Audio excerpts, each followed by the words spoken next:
આકાશવાણી ભુજ સમાચાર જાગૃતિ વકીલ વાંચે છે. નમસ્કાર. 93 દિવસની કોરોના સારવાર બાદ વિદાય લીધેલ રાજ્યસભાના સાંસદ અભય ભારદ્વાજનો પાર્થિવ દેહ આજે ચેન્નાઈથી અમદાવાદ એરપોર્ટ પર અને ત્યાંથી બાય રોડ રાજકોટ તેમના નિવાસસ્થાને લાવવામાં આવ્યો હતો. શાસ્ત્રોક્ત વિધિ બાદ પાર્થિવ દેહને અંતિમ દર્શન માટે રાખવામાં આવ્યો હતો. ત્યારબાદ કાલાવડ રોડ સ્થિત મોટા મવા સ્મશાન ખાતે કોરોનાની ગાઈડલાઈન મુજબ ઇલેક્ટ્રિક ભઠ્ઠીમાં અંતિમ સંસ્કાર કરવામાં આવ્યા હતા અને અભયભાઈનો પાર્થિવ દેહ પંચમહાભૂતમાં વિલીન થયો હતો. મુખ્યમંત્રી રૂપાણી છેલ્લે સુધી હાજર રહ્યા હતા. શ્રી ભારદ્વાજના અંતિમ દર્શન માટે લોકોની લાંબી લાઈન લાગી હતી.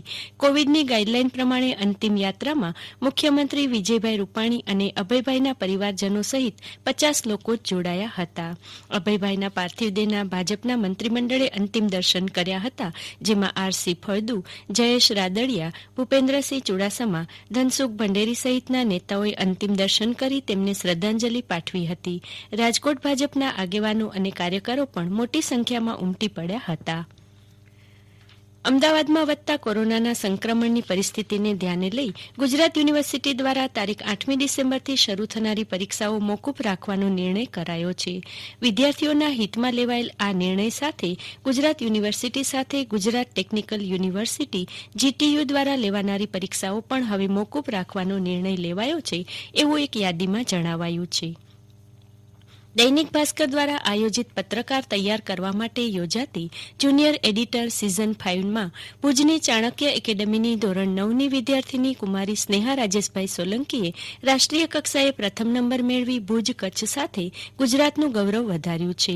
અલગ અલગ કેટેગરીમાં યોજાતી આ સ્પર્ધામાં કેટેગરી C એટલે ધોરણ 9-10ના વિદ્યાર્થીઓ માટેની કેટેગરીમાં રાષ્ટ્રીય કક્ષાએ પ્રથમ નંબર મેળવી કુમારી સ્નેહાએ ઇનામમાં મોબાઈલ મેળવ્યો છે.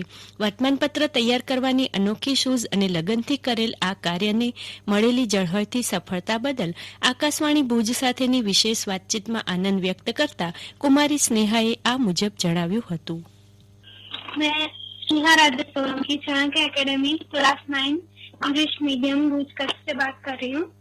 मैं नेशनल लेवल पर जूनियर एडिटर 5 में विनर हूँ. नेशनल लेवल पर एक्चुअली मुझे न्यूज़पेपर पढ़ने की आदत है, तो मैं दिव्य भास्कर में जूनियर एडिटर 5 की एड देखी, उसमें वेबसाइट दे रखी थी, तो मैंने वेबसाइट खोली और उसमें सब इंफॉर्मेशन थी जूनियर एडिटर 5 की. ये नेशनल लेवल की कंपटीशन है, तो I thought I should participate. बस फिर एक गूगल फॉर्म फिल करना था और थोड़े दिन बाद न्यूज़पेपर मुझे मिल गया. न्यूज़पेपर स्टार्ट करने से पहले मैंने बहुत लोगों से गाइडेंस लिया था. मेरे नेबर कम भाई जागृति वकील से गाइडेंस लिया था. स्कूल टीचर्स से, फैमिली से, पेरेंट्स ने भी बहुत सपोर्ट किया था. 1 मंथ का समय दिया था न्यूज़पेपर कंप्लीट करने के लिए. न्यूज़पेपर कंप्लीट हो जाने के बाद उसे कुरियर में भी उनके मेन ऑफिस दिव्य भास्कर में भेजना था. 20 दिन में उन्होंने विनर्स भी डिक्लेयर कर दिए. एक्चुअली जब से न्यूज़पेपर आया था तब से मैंने टारगेट रखा हुआ था कि मुझे नेशनल लेवल पर विनर बनना है, पर मुझे पूरे इंडिया में से कितने सारे पार्टिसिपेंट्स होंगे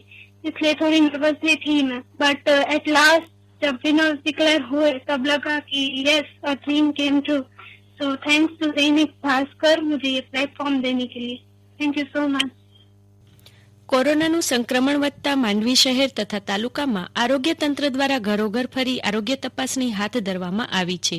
શહેરના આરોગ્ય અધિકારી ડોક્ટર પાસવાનના માર્ગદર્શન હેઠળ આરોગ્ય કર્મચારીઓ, આંગણવાડી વર્કરો અને આશા વર્કરોની 30 જેટલી ટીમ દ્વારા સમગ્ર તાલુકામાં સર્વે કરી ટેમ્પરેચર ગન દ્વારા તપાસમાં તાવ જણાય અથવા કોરોનાના લક્ષણ જણાય તો રેપિડ એન્ટીજન તથા RT-PCR ટેસ્ટ કરવામાં આવી રહ્યા છે, જેમાં 95% કામગીરી પૂરી કરાઈ હોવાનો દાવો પણ આરોગ્ય તંત્ર દ્વારા કરવામાં આવી રહ્યો છે. હવામાન. પવનની દિશા બદલાતા જિલ્લામાં છેલ્લા 2 દિવસથી ઠંડીની તીવ્રતામાં ઘટાડો થતા લોકોને મોટી રાહત મળી છે. નલિયામાં 15.1 ડિગ્રી, કંડલામાં 18, ભુજમાં 18, કંડલા પોર્ટમાં 16.4 ડિગ્રી તાપમાને ઠંડીમાં રાહત મળતા લોકોને ગરમ વસ્ત્રોમાંથી મુક્તિ મળી છે. હવામાન વિભાગે આગામી 1-2 અઠવાડિયા દરમિયાન તાપમાનમાં મોટો ફેરફાર થવાની સંભાવનાને નકારી હતી. અને આ સાથે આ સમાચાર બુલેટિન પૂરું થયું. નમસ્કાર.